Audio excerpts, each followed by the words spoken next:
In 1941, there were 22,000 Japanese Canadians living in British Columbia.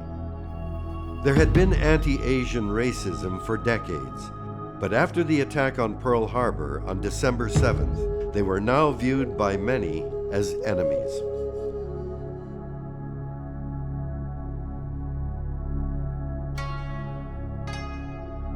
Yesterday, December 7th, 1941,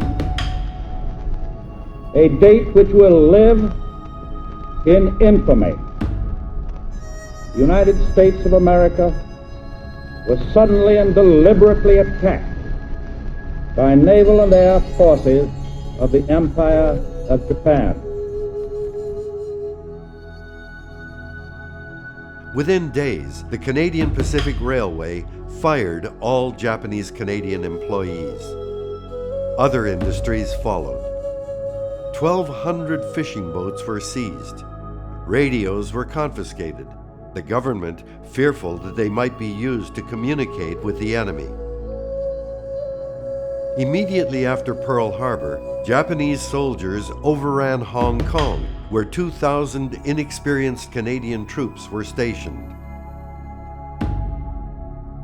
800 Canadians died, and the rest suffered brutal conditions in Japanese prisoner of war camps. When the news arrived in Canada, Japanese Canadians felt the brunt of it.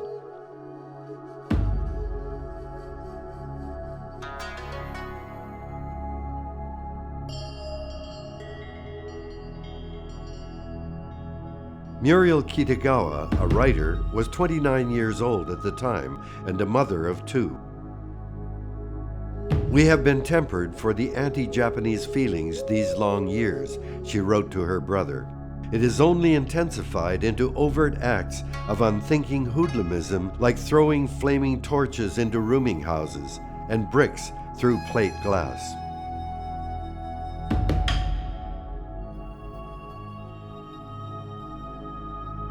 On January 14th, Japanese Canadian males between the ages of 18 and 45 were taken to camps in the BC interior. Ian Mackenzie, a federal cabinet minister from BC, called for stricter measures.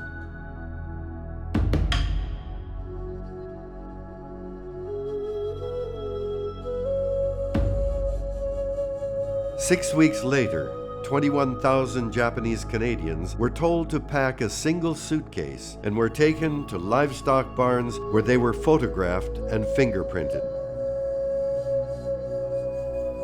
Eventually, they were sent to camps and towns in the BC interior and other parts of Canada and put to work. The pay was low, and both working and living conditions often harsh.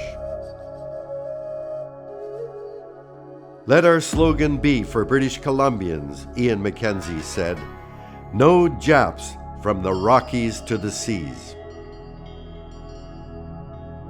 Yukiharu Misuyabu and his family were sent to Lemon Creek, BC, where 1,700 Japanese lived in small cabins.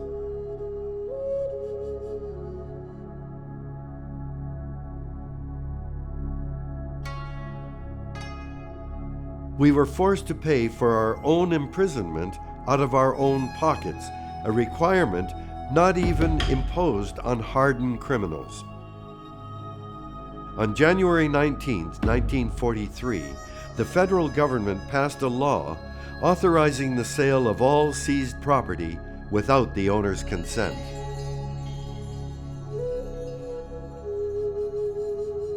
Muriel Kitagawa wrote, "We are tightening our belts for the starvation to come, the diseases, the twisting of our souls.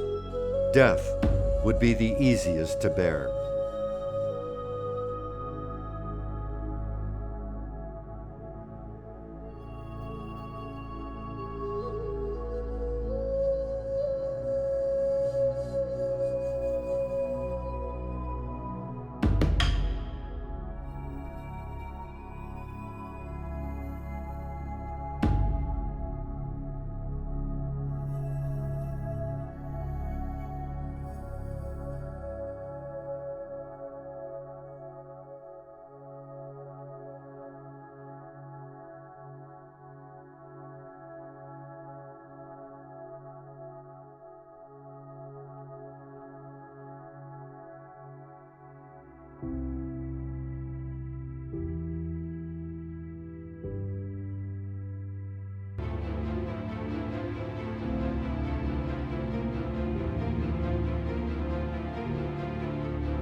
The movement of more than 22,000 Japanese Canadians was the largest mass exodus in the country's history.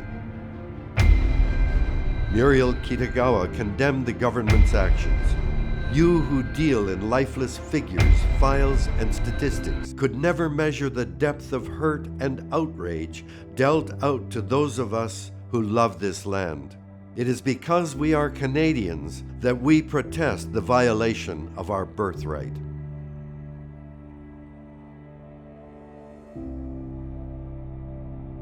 In 1988, almost 50 years after the fact, Prime Minister Brian Mulroney formally apologized to Japanese Canadians for the internment and seizure of property they faced during the war. Right Honorable the Prime Minister.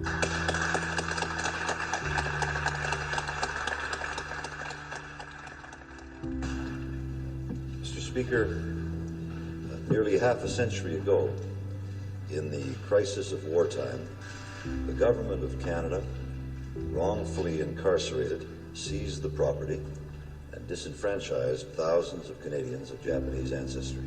We cannot change the past, but we must, as a nation, have the courage to face up to these historical facts. There is a world of difference between regret and a formal apology. Canadians of Japanese origin had their rights trampled upon. The reputation of this country was besmirched.